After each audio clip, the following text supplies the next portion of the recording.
Hello students, आज हम third use पढ़ने जा रहे हैं माइक्रोब्स का, that is microbes in sewage treatment. कि जो हमारे घरों से कचरा निकलता है, चाहे वो कचरा आपकी किचन से निकले, आपके बाथरूम से निकले, टॉयलेट से निकले, उस कचरे को साफ करने के लिए, ट्रीट करने के लिए हम किस तरह से माइक्रोब्स को इस्तेमाल कर सकते हैं। आपको पता है कि चाहे शहर हो चाहे गाँव हो, हर जगह पे बहुत मात्रा में वेस्ट वाटर डेली प्रोड्यूस होता है और इस वेस्ट वाटर में बहुत सारी मात्रा में ह्यूमन एक्सक्रीट है, यानी कि हमारा जो स्टूल्स हैं, जो फीसिस हैं, जो आप कह सकते हो वेस्ट प्रोडक्ट है, वो पाया जाता है।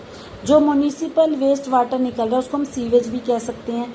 अब ये जो सीवेज है इसके अंदर बहुत सारी मात्रा में ऑर्गेनिक मैटर होता है। ऑर्गेनिक मैटर यानी कि ऐसी चीज़ जो हमें लिविंग ऑर्गेनिज्म से ही मिल रही है, जैसे प्लांट्स वगैरह के छिलके हो गए, फलों सब्जियों के छिलके हो गए, या कोई डिकम्पोज्ड कोई एनिमल है उसके भी हो सकता है डिकम्पोज्ड बॉडी हो। इसके अलावा इनमें बहुत सारे माइक्रोब्स भी पाए जाते हैं और ये माइक्रोब्स पैथोजेनिक भी हो सकते हैं। मतलब अगर ये गंदा पानी कोई कंज्यूम कर ले, कोई जानवर गलती से पी ले तो उसको बीमारी हो जाती है। क्यों? क्योंकि इसमें पैथोजेनिक यानी कि बीमारी पैदा करने वाले माइक्रो ऑर्गेनिजम्स होते हैं। अब क्वेश्चन ये आता है कि अगर इतनी ज़्यादा मात्रा में वेस्ट वाटर बन रहा है तो अगर आप उसको डायरेक्टली रिवर्स या स्ट्रीम्स में डाल दोगे तो वहाँ पे मछलियाँ या दूसरे लिविंग ऑर्गेनिज्म प्रेजेंट हैं, ये उनको नुकसान पहुँचा सकता है। तो इसका मतलब ये है कि डिस्पोज करने से पहले, फेंकने से पहले हमें इनको ट्रीट करना पड़ता है, इनकी सफाई करनी पड़ती है ताकि हमारी जो नदियाँ हैं उनमें पोल्यूशन ना हो और साथ ही साथ इसी वाटर को हम रीयूज़ भी कर सकें। तो इसके लिए STP यानी कि सीवेज ट्रीटमेंट प्लांट्स बनाए गए हैं जहाँ पर हम इस वेस्ट वाटर को ट्रीट कर सकते हैं ताकि हम इसको फिर से यूज़ कर सकें।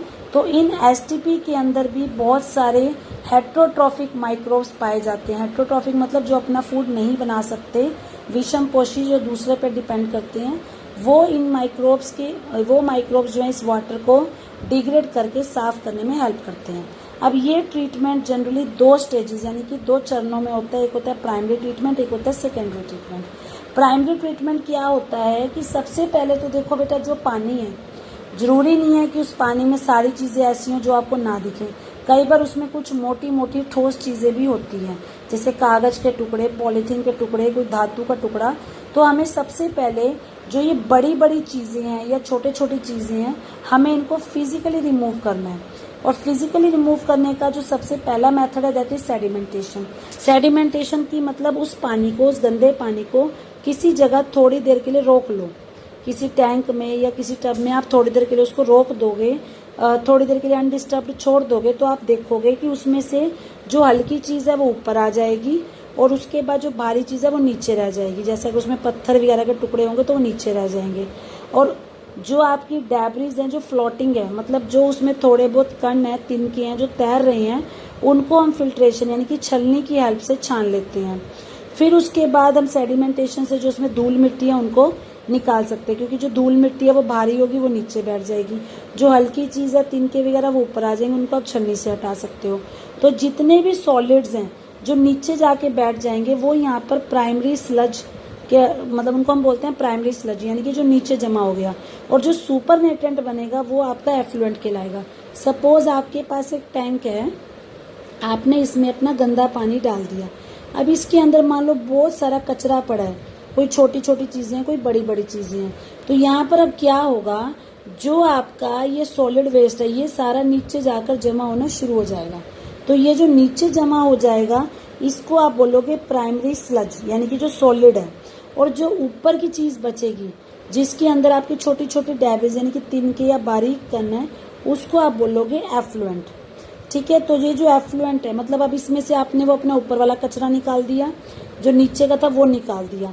तो लास्ट में आप क्या देखोगे कि आपका ऊपर वाला कचरा, हल्की चीज़ें और भारी चीज़ें निकलने के बाद जो ये बचा हुआ है जिसको आप एफ्लुएंट बोलते हो, ये इसमें से मोटी मोटी चीज़ें तो सारी निकल चुकी हैं, लेकिन अभी भी इसका जो कलर है वो साफ़ नहीं है, क्योंकि अभी इसमें बहुत सारी छोटी चीज़ें हैं जो छलनी के द्वारा भी नहीं निकल पाई, या इसमें आपको स्मेल भी लगेगी। तो अब क्या होगा, अब इस एफ्लुएंट को हम भेजेंगे सेकेंडरी ट्रीटमेंट के लिए। सेकेंडरी ट्रीटमेंट को बायोलॉजिकल ट्रीटमेंट भी कहा जाता है, यानी कि अब ये जो आपका एफ्लुएंट बना था आप इसको एक बड़े से एरेशन टैंक में भेजोगे। एरेशन टैंक होता है जिसमें बहुत ज़्यादा हवा यानी कि ऑक्सीजन की लगा लो प्रोविज़न है। तो वहाँ पर क्या होगा, वहाँ पे एजिटेटर्स लगे होंगे। एजिटेटर मतलब घुमाने के लिए। उसके अंदर बार बार ये पानी जो एजिटेट यानी कि घूमता रहेगा, मिक्स होता रहेगा और उसके अंदर हवा आके भरती रहेगी। उसकी वजह से क्या होगा, जो उसके अंदर यूजफुल एरोबिक माइक्रोब्स हैं, यानी कि वो माइक्रोब्स जिन्हें ग्रो करने के लिए ऑक्सीजन की ज़रूरत होती है, वो माइक्रोब्स ग्रो करते जाएंगे और वो ग्रो करके फ्लॉक्स बना लेंगे। मतलब कि जब आप देखो यहाँ पर उनके पास एफ्लुएंट के अंदर कुछ ना कुछ खाने का मटेरियल है, आप उनको एरेशन टैंक में देखिए हवा भी दे रहे हो, तो उनको हवा भी मिल रही है, उनको खाने के लिए भी चीज़ मिल रही है।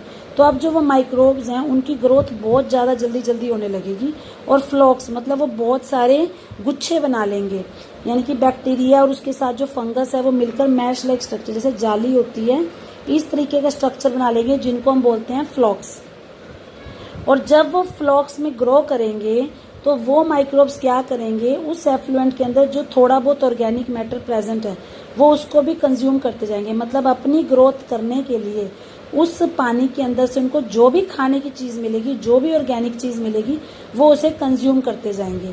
जब वो उसको कंज्यूम करते जाएंगे तो जो हमारा पानी है, एफ्लुएंट है, उसके अंदर जो BOD है, बायोकेमिकल ऑक्सीजन डिमांड, वो घट जाएगी। क्योंकि बायोकेमिकल ऑक्सीजन डिमांड में आप एक बात ये याद रख सकते हो कि अगर किसी पानी की BOD ज़्यादा है तो इट मीन्स उसके अंदर ऑर्गेनिक मैटर भी ज़्यादा है। तो जब यहाँ पर माइक्रोब्स ने धीरे धीरे वो ऑर्गेनिक मैटर ले लिया तो इसका मतलब उन्होंने BOD को भी धीरे धीरे घटा दिया, क्योंकि BOD तभी ज़्यादा होती है जब उसके अंदर ऑर्गेनिक मैटर ज़्यादा हो। तो अब आता है क्वेश्चन कि BOD होता क्या है। Again important question. BOD refers to the amount of the oxygen that would be consumed if all the organic matter in 1 liter of water were oxidized by bacteria। अगर आपके पास 1 लीटर पानी है, उस 1 litre पानी में जितना भी ऑर्गेनिक मैटर है, उस ऑर्गेनिक मैटर को ऑक्सीडाइज करने के लिए जितना भी ऑक्सीजन बैक्टीरिया को चाहिए होगा वो उसकी BOD कहलाता है। तो इसका मतलब अगर ऑर्गेनिक मैटर ज़्यादा है तो बैक्टीरिया को ज़्यादा ऑक्सीजन चाहिए होगी, यानी कि उसकी BOD ज़्यादा होगी। और अगर वहाँ पे माइक्रोब्स ने ऑर्गेनिक मैटर को घटा दिया तो इसका मतलब उसकी BOD भी घट जाएगी। तो हमारा जो मेन पर्पज़ है वो ये है कि जब तक BOD कम नहीं हो जाती तब तक हम सीवेज वाटर का ट्रीटमेंट करते रहेंगे। तो यहाँ पे एक BOD टेस्ट किया जाता है। BOD टेस्ट करके आप ये पता लगा सकते हो कि आपके पानी के सैंपल में कितनी ऑक्सीजन रह गई है या उसका कितना ऑक्सीजन का अपटेक है। तो इनडायरेक्टली आप ये कह सकते हो कि BOD से आपको ये पता लग जाएगा कि आपका पानी कितना दूषित है, उसमें कितना ऑर्गेनिक मैटर है। क्योंकि जितनी ज़्यादा आपके ऑर्गेनिक वेस्ट वाटर में BOD होगी उतना ही वो ज़्यादा पोल्यूटिंग है। और अगर आप माइक्रोब्स को यूज़ करके उसकी BOD घटा रहे हो तो इसका मतलब कहीं ना कहीं आपने उसके पोल्यूशन को घटा दिया। तो इम्पॉर्टेंट क्वेश्चन है बच्चों, बहुत अच्छे से आपको इसको समझ के करना है, रट्टा नहीं लगाना। मैं अगेन आपको 2 लाइंस में जो है फटाफट से बता देती हूँ। BOD का मतलब होता है बायोकेमिकल ऑक्सीजन डिमांड। 1 लीटर पानी में जितना भी ऑर्गेनिक मैटर मौजूद है उस ऑर्गेनिक मैटर को ऑक्सीडाइज करने के लिए, ख़त्म करने के लिए एक बैक्टीरिया को जितनी भी ऑक्सीजन की मात्रा चाहिए होती है वो उसकी BOD कहलाती है। तो किसी पानी में जितना ज़्यादा ऑर्गेनिक मैटर होगा उतना ही ज़्यादा वो पानी गंदा होगा, पोल्यूटेड होगा, उतनी उसकी BOD ज़्यादा होगी। तो अगर आप वहाँ पे किसी दूसरे माइक्रो ऑर्गेनिज्म का प्रयोग करके उसके ऑर्गेनिक मैटर को घटा दोगे तो ऑटोमेटिकली उसकी BOD भी कम हो जाएगी। या आप ये कह सकते हो कि जो आपका पानी है अब उसका दूषित है वो थोड़ा कम हो जाएगा, मतलब कम पोल्यूशन उसमें हो सकता है। अब जैसे ही BOD कम हो जाएगी उसके बाद ये जो एफ्लुएंट है इसको हम सेटलिंग टैंक में भेजेंगे। सबसे पहले आपने इसको प्राइमरी ट्रीटमेंट के लिए भेजा, फिर आपने इसको सेकेंडरी ट्रीटमेंट के लिए भेजा, अब तीसरे नंबर पे आप इसको सेटलिंग टैंक में भेजोगे। वहाँ पर क्या होगा, जो आपके बैक्टीरियल फ्लॉक्स बने थे, बैक्टीरियल फंगस ने मिलकर जो गुच्छे बनाए थे वो सारे गुच्छे आपके नीचे बैठ जाएंगे, सेडिमेंट हो जाएंगे। उस सेडिमेंट को हम बोलेंगे एक्टिवेटेड स्लज। अब क्या होगा, उस एक्टिवेटेड स्लज में से हम थोड़ा सा पार्ट फिर से उठाएंगे और उसको वापस से एरेशन टैंक में डालेंगे जो इनोकुलम का काम करेगा। जैसे हम दही बनाते थे, दही बनाने के लिए आपको पहले थोड़ा सा जामन देना पड़ता है तभी वो सारे ग्रो करके पूरी दही बनाते हैं। यहाँ भी एरेशन टैंक में प्रोसेस को शुरू करने के लिए आपको उन फ्लॉक्स की थोड़ी सी मात्रा उसको देनी पड़ेगी और बाकी का जो पोर्शन है उसको हम बड़े बड़े टैंक्स यानी कि स्लज डाइजेस्टर में डाल देंगे। इसके अलावा क्या होगा, यहाँ पर कुछ दूसरे तरह के बैक्टीरिया भी प्रेजेंट होंगे जो एनारोबिकली ग्रो करते हैं। अभी तक जो बैक्टीरिया थे वो एरोबिकली ग्रो कर रहे थे, जिनको ऑक्सीजन चाहिए थी। अब यहाँ पर वो बैक्टीरिया आएंगे जो एनारोबिकली यानी कि बिना ऑक्सीजन के भी ग्रो कर सकते हैं, और ये बैक्टीरिया दूसरे बैक्टीरिया और फंजाई जो इस स्लज के अंदर मौजूद हैं, जिन्होंने ये फ्लॉक बनाया था, ये उसको धीरे धीरे खत्म कर देंगे। अब जब यहाँ पर ये उन फ्लॉक्स को खत्म करते जाएंगे तो क्या होगा, बैक्टीरिया बहुत सारी गैसेस बनाएगा, जैसे methane, hydrogen sulphide, carbon dioxide. ये सारी गैसेस मिलकर बायोगैस बनाती हैं। इस गैस को मतलब बैक्टीरिया की हेल्प से आपने एक गैस बना ली, उन गैस को हम एनर्जी सोर्स के रूप में भी इस्तेमाल कर सकते हैं, और बाकी का जो साफ पानी बचेगा उसको फिर रिवर्स और स्ट्रीम्स में हम रिलीज कर सकते हैं। तो यहाँ पर आपको एक डायग्रामेटिकली दिखाया भी हुआ है कि सीवेज प्लांट कैसा दिखता है।